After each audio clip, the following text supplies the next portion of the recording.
The scars on my body are barely noticeable now, concealed beneath layers of makeup and time's slow, deliberate work. The edges of them are softened, smoothed by years of effort, until they appear almost like faint, accidental brushstrokes, just another imperfection in a world full of them. But when I stand in the harsh, unforgiving light of the room, they become impossible to ignore. The ridges are still there, raised just enough to catch the light, discolored in places, running across my face and chest, like traces of something from the past that refuses to be forgotten. They call me the lucky one, the only survivor of that terrible fire. It's a label people slap on the event like some badge of honor, as if being alive was the greatest gift I could have received. But sometimes, I wonder if my survival was anything but luck. Was it fate? A twist of destiny? Or perhaps something far more sinister, something designed to keep me tethered to that awful day? I can't shake the feeling that there's more to the story than what I've been told and what I've been allowed to remember. It all began on an autumn morning, cold and damp, with rain that had fallen all through the night, leaving the streets slick and the air filled with a heaviness that made it hard to breathe. I wasn't looking forward to school that day, not because I hated it, but because something about the place always unsettled me. It wasn't the building itself. It was solid, old, and familiar, but it felt like there was something inside, some presence that lingered in the shadows, watching. I can still feel the unease, the sense that something unseen was waiting, watching, just around the corner. That morning, as I walked towards school, the ground beneath my feet was still wet, reflecting the gray sky above. The other kids were oblivious to my discomfort, laughing and joking, splashing through the puddles as they made their way down the street. But something caught my eye, a strange shape lying half-hidden beneath a pile of wet leaves near the curb. I stopped, my feet unwilling to move forward without investigating. There, lying motionless on the ground, was a small creature.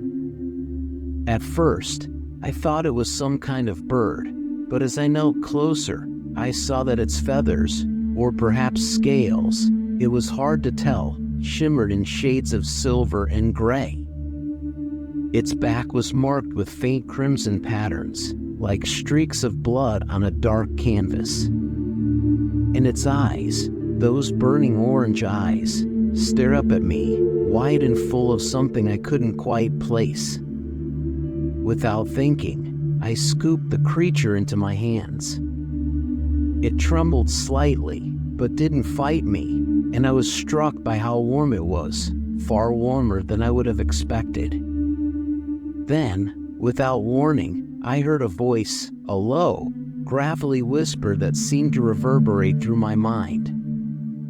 "Who gave you permission to pick me up?" I froze, unable to move, my heart racing in my chest. The creature's eyes narrowed, its gaze sharp and calculating. I blinked, feeling as though I had just stepped into a different world. Before I could respond, a group of kids came running by, laughing and shouting, splashing water everywhere. They didn't notice me, didn't notice the creature, but I felt it flinch at the sound of their voices. It seemed to cower within my hands, its small body shrinking back. I hesitated for a moment, unsure what to do. "Do you want me to put you back down?" I asked, my voice trembling as I tried to mask my confusion.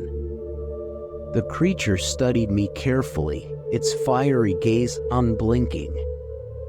"The street is no place for me," it said, its voice low and commanding. "It's beneath me." I let out a nervous laugh, trying to shake off the creeping feeling of dread that was slowly rising in my chest. "Well, do you want to come home with me for the day?"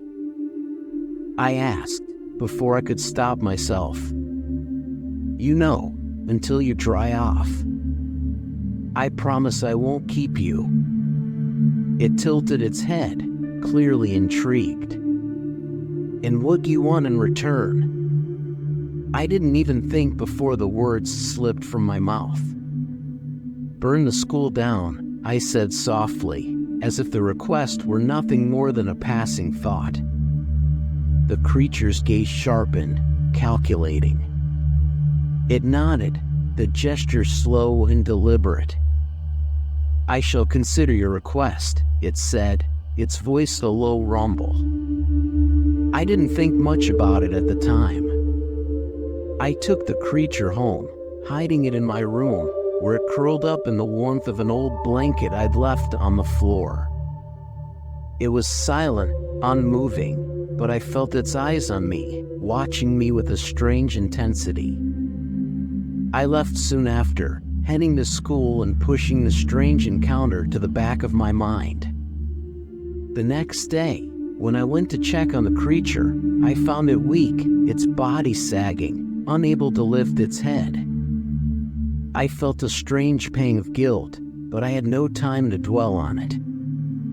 As the day wore on, I forgot about it, too caught up in the mundane routines of school to give it much thought. But then, in the middle of class, Kaylee screamed, her voice shrill with excitement. "Firebird," she yelled, pointing out the window. "Dragon." I looked up, my pulse quickening. Outside the window, a streak of silver-gray smoke flew past, and I knew, without a doubt, that it was the creature. It soared above the schoolyard, its wings wide and powerful, glistening in the morning light. The creature circled once, twice, before its eyes gleamed with something bright and dangerous. And then there was a spark. Moments later, the fire alarm screamed to life, its wail sharp and panicked, followed by the unmistakable sound of glass shattering. The acrid smell of smoke flooded the room, thick and choking. I gasped, stumbling backward, my mind struggling to keep up with the chaos unfolding around me. The heat surged, unbearable, and the walls seemed to close in.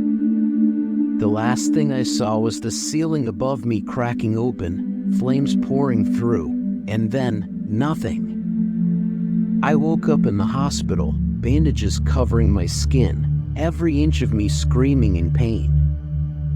I was told I was lucky to be alive. I was the only survivor of a fire that had destroyed the entire school. The authorities couldn't explain it. They called it an accident, an unsolvable tragedy. They told me I was lucky, and I nodded, agreeing, though I knew in my heart that there was something far darker at play. The days and weeks passed, and as the scars healed, I tried to forget. I buried the memory beneath layers of makeup, beneath the facade of a normal life. But sometimes, in the silence of the night, I would wake, heart racing, the smell of smoke still thick in the air. It lingered, a ghost that refused to leave. Then the dreams began.